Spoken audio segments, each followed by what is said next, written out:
नमस्कार. अच्छा, लाज वाटणं ही एक चांगली गोष्ट असू शकते का? की वाईट? चला तर मग, आज आपण या प्रश्नाचं उत्तर शोधूया एका प्राचीन बौद्ध कथेतून, देवधम्म जातकातून. ही कथा आपल्याला नैतिकता आणि सद्गुणांबद्दल पुन्हा एकदा विचार करायला लावते. आता विचार करण्यासारखी गोष्ट आहे नाही का? लाज वाटणं हे चांगलं कसं असू शकतं? हा सद्गुण कसा असू शकतो? ही कथा आपल्याला याच प्रश्नाच्या अगदी मुळाशी घेऊन जाते आणि दाखवते की कधीकधी शरम वाटणं हेच आपल्याला योग्य मार्गावर ठेवण्यासाठी किती महत्वाचं असतं. तर ही गोष्ट सुरू होते थेट बुद्धांच्या काळात. एका अशा भिक्षूपासून ज्याने साधेपणाचा मार्ग पूर्णपणे सोडून दिला होता आणि संपत्तीचा डोंगर उभा केला होता. त्याच्याकडे सगळं काही होतं, पण एक खूप महत्वाची गोष्ट नव्हती, आणि ती म्हणजे लाज. जरा कल्पना करा त्या भिक्षूच्या आयुष्याची. राहण्यासाठी एक वेगळी खोली, अग्नीसाठी दुसरी खोली, कोठार तर अगदी भरलेलं. तूप, तांदूळ काय नव्हतं त्याच्याकडे. गरजेपेक्षा कितीतरी जास्त कपड्यांचे जोड.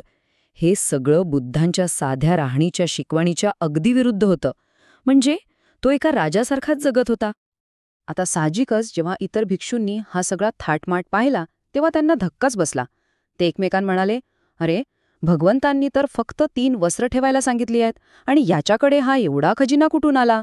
मग त्यांनी त्याला थेट जाब विचारायचं ठरवलं आणि हे प्रकरण बुद्धांपर्यंत नेलं. आपल्याला वाटेल की बुद्धांसमोर गेल्यावर त्याला पश्चाताप होईल, पण झालं मात्र अगदी उलटं. तो इतका संतापला की त्याने आपली वस्त्र फेकून दिली आणि सगळ्यांसमोर निर्लज्जपणे उभा राहिला. जणू काय तो म्हणत होता, ठीक आहे, मग मी असाच फिरेन. त्याला कशाचीच पर्वा नव्हती. पण बुद्धांनी त्याला शिक्षा नाही केली. नाही, उलट त्यांनी एक गोष्ट सांगायला सुरुवात केली. एक अशी कथा जी त्या भिक्षूला त्याच्याच भूतकाळात घेऊन जाणार होती आणि त्याला त्याची हरवलेली लाज परत मिळवून देणार होती. चला तर मग आपणही जाऊया बनारसच्या राज्यात, जिथे 3 राजकुमार एका मोठ्या संकटाचा सामना करणार आहेत. आणि त्यांची हीच कथा आपल्याला लाज या सद्गुणाचं खरं महत्त्व काय आहे हे पटवून देईल. तर गोष्ट अशी होती की एका राजाला 2 मुलं होती, महिंसा आणि चंद्र. पण काही काळानंतर राणीचा मृत्यू झाला आणि राजाने दुसरं लग्न केलं. या नवीन राणीलाही एक मुलगा झाला. त्याचं नाव सूर्य. आता नवीन राणीला वाटू लागलं की आपल्याच मुलाला राज्य मिळावं.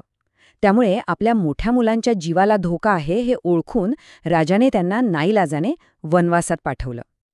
पण त्यांचा जो धाकटा भाऊ होता, सूर्य, त्याला हे पाहावलं नाही. आपल्या भावांना असं एकटं जाताना बघून त्यानंही त्यांच्यासोबत वनवासात जायचा निर्णय घेतला.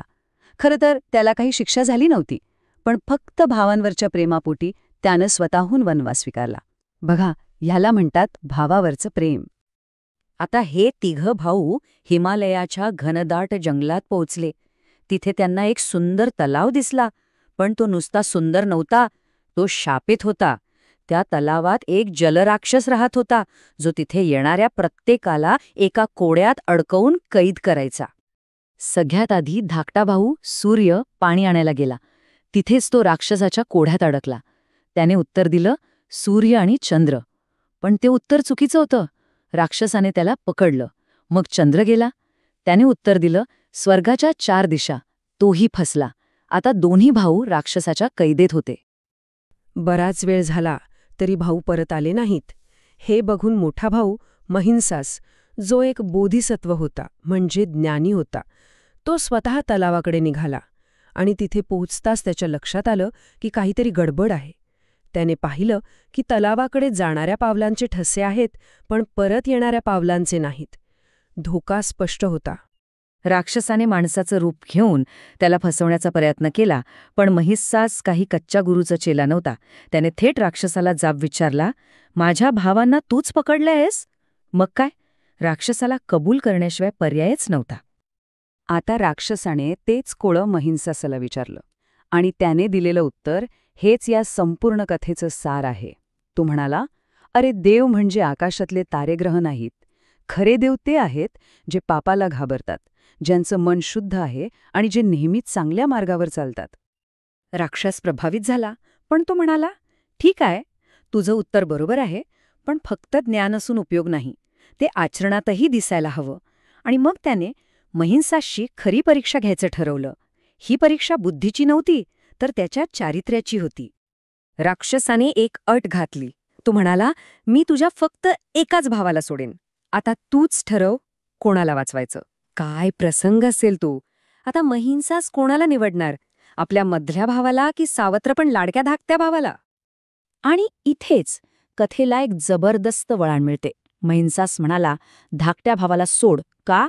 तर तो म्हणाला, ज्याच्यामुळे आम्ही वनवासात आलो त्यालाच जर मी वाचवलं नाही तर लोक काय म्हणतील, ते माझ्यावर स्वार्थीपणाचा आरोप करतील. मला लोकापवादाची भीती वाटते. बघा, हीच ती लाज जी त्याला योग्य निर्णय घ्यायला लावते. महिसाचं हे उत्तर आणि त्यामागची भावना बघून तो राक्षस इतका भारावून गेला की त्याने दोन्ही भावांना सोडून दिलं. एवढंच नाही तर त्याने वाईट मार्ग सोडून चांगुलपणाचा मार्ग स्वीकारला. तर ही कथा सांगून बुद्ध थांबले. आता वेळ होती त्या श्रीमंत भिक्षूला आरसा दाखवण्याची. कारण या कथेतील पात्र दुसरी तिसरी कोणी नव्हती, तर त्याच्याच आजूबाजूची लोकं होती. बुद्धांनी सगळा उलगडा केला. राजपुत्र सूर्य म्हणजे आनंद, चंद्र म्हणजे सारीपुत, आणि तो ज्ञानी भाऊ महिंसास म्हणजे स्वतः बुद्ध होते, आणि तो जलराक्षस तो दुसरा कोणी नसून तोच श्रीमंत निर्लज्ज भिक्षू होता. हे ऐकताच त्या भिक्षूच्या पायाखालची जमीनच सरकली. अरे, आपण पूर्वजन्मी राक्षस होतो आणि ह्याच बुद्धांनी आपल्याला तेव्हाही चांगला मार्ग दाखवला होता. हे सत्य कळताच त्याला स्वतःची प्रचंड लाज वाटली. त्याने पुन्हा वस्त्र घातली आणि त्या क्षणापासून तो खऱ्या अर्थाने एक भिक्षू बनला. तर मग या कथेतून आपल्याला काय शिकायला मिळतं? खरा देवधम्म म्हणजे देवत्व हे आकाशात नाही, ते आपल्या मनात आहे. ही ती लाज आहे, ती सत्सद विवेक बुद्धी आहे जी आपल्याला चुकीचं वागण्यापासून रोखते. आता विचार करा, ही हजारो वर्षांपूर्वीची कथा आजही किती लागू पडते, नाही का? लोक काय म्हणतील या भीतीने, म्हणजे लोकापवादाच्या भीतीने आपण कितीतरी वेळा योग्य वागतो. तर मग ही भीती, ही लाज खरंच आपल्याला एक चांगली व्यक्ती बनवते का? या प्रश्नावर नक्की विचार करा.